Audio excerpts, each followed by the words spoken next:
అవగాహన ఉన్న పట్టణ ప్రాంతాల్లోనే మాస్క్ ధరించడాన్ని పెద్ద ప్రహాసనంగా భావిస్తున్నారు. అంతంత మాత్రం చైతన్యం ఉన్న గ్రామాల్లో పరిస్థితులు ఎలా ఉంటాయో అర్థం చేసుకోవచ్చు. ఎలాంటి మాస్కులు వినియోగించాలి, ఏ మాస్క్తో ఎంత రక్షణ అని వారికి విడమర్చి చెప్పేవారు తక్కువే. ఫలితంగా మాస్కుల వినియోగంలో నిర్లక్ష్యం వహించి ప్రాణాల మీదకు తెచ్చుకుంటున్నారు పల్లె జనం. ఈ సమస్యకు పరిష్కారాన్ని సూచిస్తున్నారు ఈటీవీ భారత్తో ప్రత్యేక చర్చలో పాల్గొన్న నిపుణులు. అసలు ఏ మాస్క్ సమర్థవంతంగా పనిచేస్తుంది, మాస్కుల తయారీలో ఎదురవుతున్న సవాళ్లు ఎలా అధిగమించాలి లాంటి అంశాలపైన తమ అభిప్రాయాలు పంచుకున్నారు.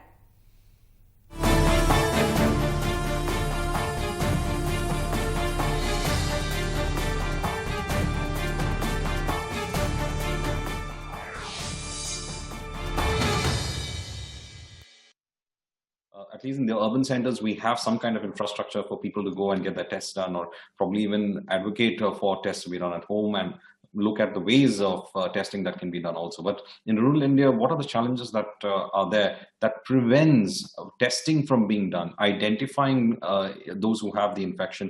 Currently, testing is being done at the community health center, that's the CHC level, right? The facility is not available at PHC or sub-center level. The one CHC serves a huge cluster of villages, and the travel time is a lot. So people, if they develop mild symptoms initially, they tend to defer testing for a long time unless they end up with a more severe form of the disease. When they have mild symptoms, they're actually spreaders who are going around attending festivals, attending marriages, and creating clusters.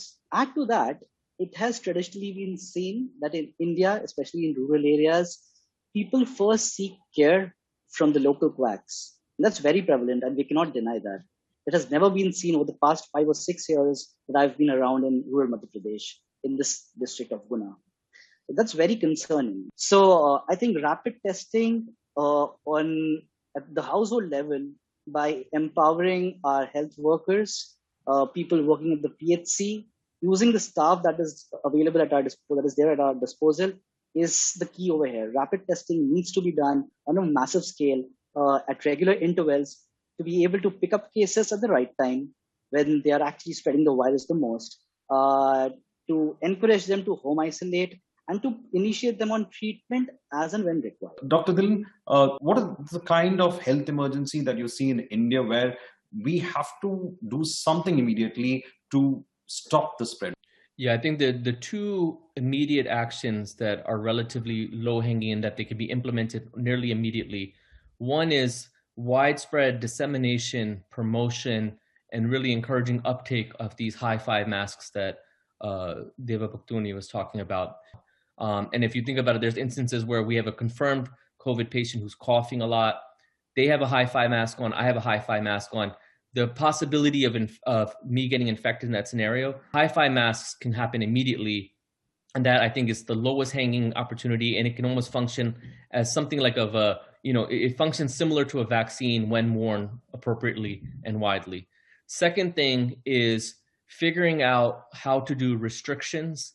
And what I mean by restrictions is lockdowns of some sort in a humane manner, whereby we're providing economic and social supports to communities.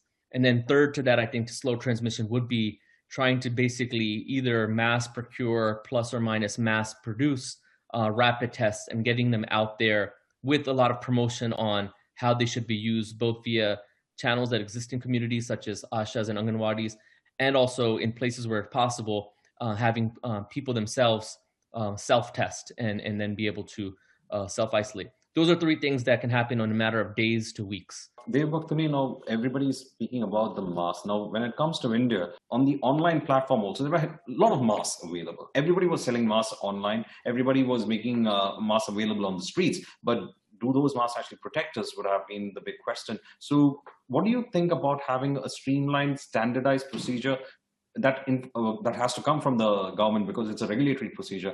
Do you think it is time for that as such? Because if those right masks have to reach... The masks that people are wearing are doing some good. So I don't want to give the impression that they're no good. They're doing some benefit. They've shown benefit in different parts of the world. They've done cross-regional studies showing people wearing masks get lower infection, even if they're any old mask. However, they are not good enough. You need to have a much higher standard. And there have been efforts to come up in the United States as well to come up with new standards for consumer masks. However, those get stuck, and those are long-term efforts that take a long time. So that's why, because a lot of people have to agree and they have to come up with a completely new thing. So using established standards like N95, like KF94 from Korea, which is available in high volumes, some of the FFP2 from Europe, or even reusable N95 masks. This is a reusable N95 mask, and you don't have to buy it again and again. It's available in India as well, and it's designed for industrial settings, and they've been around for many years.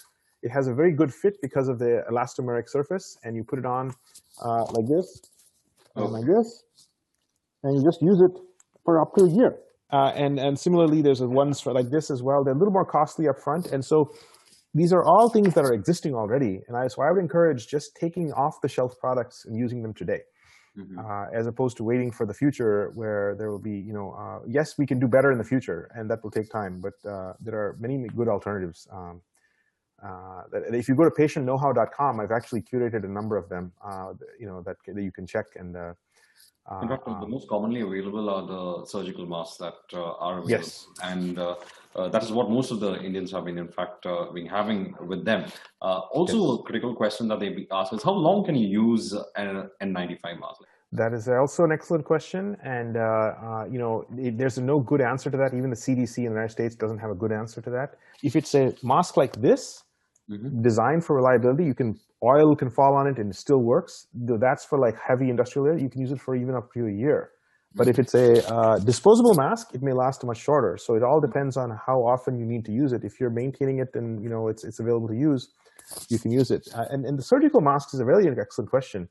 Some of them have a good filtration, but what you can do is you can buy something called a fitter, and then because these masks don't have a good fit, they're very loose. You put this fitter on, and it provides a seal around the face, so that it clamps to the face like this, elastic material. Okay. And that actually can make you a very effective mask. And so that's actually a very scalable and immediately actionable solution, better than double masking. Another challenge that we have is that you need to produce masks for such a huge population.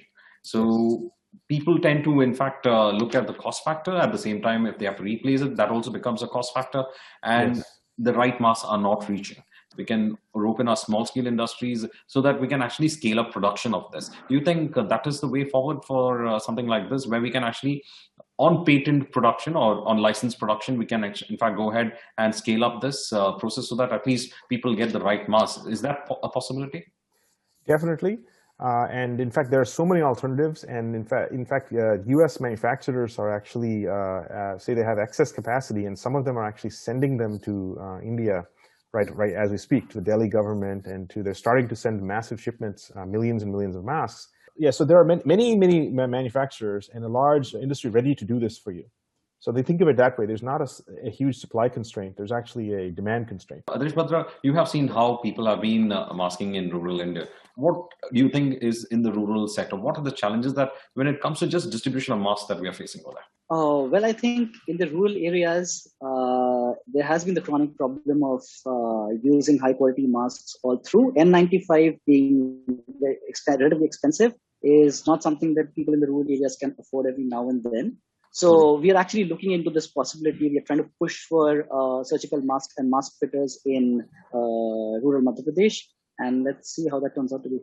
Dr. Dhillon, now you saw the challenges, you heard the challenges that we have, especially on the mask front, and that mask is supposed to be one of the primary defenses against this particular pandemic. What is our situation at the moment? Certainly, this is a catastrophic emergency across the board. We know what can be done to stop this. And so certainly at a federal level, yes, you need political support to see that happen. And even more so at a state level, you need to see that driven, because that's really where execution happens. But second to that is taking initiative locally too. There's phenomenal actors in all communities, whether they're part of the local government system or part of nonprofit systems or part of just community groups. They're in place. Well, in fact, I'll give the last words to Devbhaktuni Sri Krishna now. We require people on the ground, entrepreneurs or common people who would like to take this challenge out. So how do you think that the government should go forward? What is your opinion, or what is your suggestion to actually meet this challenge? Excellent question. We need to use the solutions that are available today off the shelf from existing manufacturers that are actually available, that they have excess supply already. You need to take the N95, the KF94, the FFP2 from wherever it's available and bring it to India. Start using it to stop the spread. And separately, the mask fitters is an excellent concept. This is taking surgical masks that are available in great volumes already. And I'm wearing it right now. This is a mask fitter from US by a company called Fix the Mask. What it does is before I wear the mask, my eyeglasses are fogging up. After I wear the mask, no more fog. It has sealed my face very tightly. This is all pretty much as close as you can get to an N95 type protection using a surgical mask. And so it's an excellent thing. This can be manufactured locally very quickly to just enhance the fit. I think if you just take what you're already doing and enhance the fit, you'll have the protection that you need to stop the spread. So it's, in fact, the local entrepreneurs can start making fitters. There's an open source design on their site, Fix the Mask, that they can be spread. This is also manufactured. They're going to scale up the manufacturing. So really focusing on fit and filtration, and we can get out of this pandemic. Fit and filtration, and therefore we have to in fact bring our Indian ingenuity into it, and also our resolve to fight against this pandemic. It's been one of the biggest challenges, and scaling it up after our independence, and we are all in fact trying to ensure that India does see a good future, and the current crisis can in fact be mitigated as soon as possible. Thank you, gentlemen, for in fact speaking to ETV Bharat. It's been quite a pleasure to speak to all of you all and get your insights with regards to the current pandemic.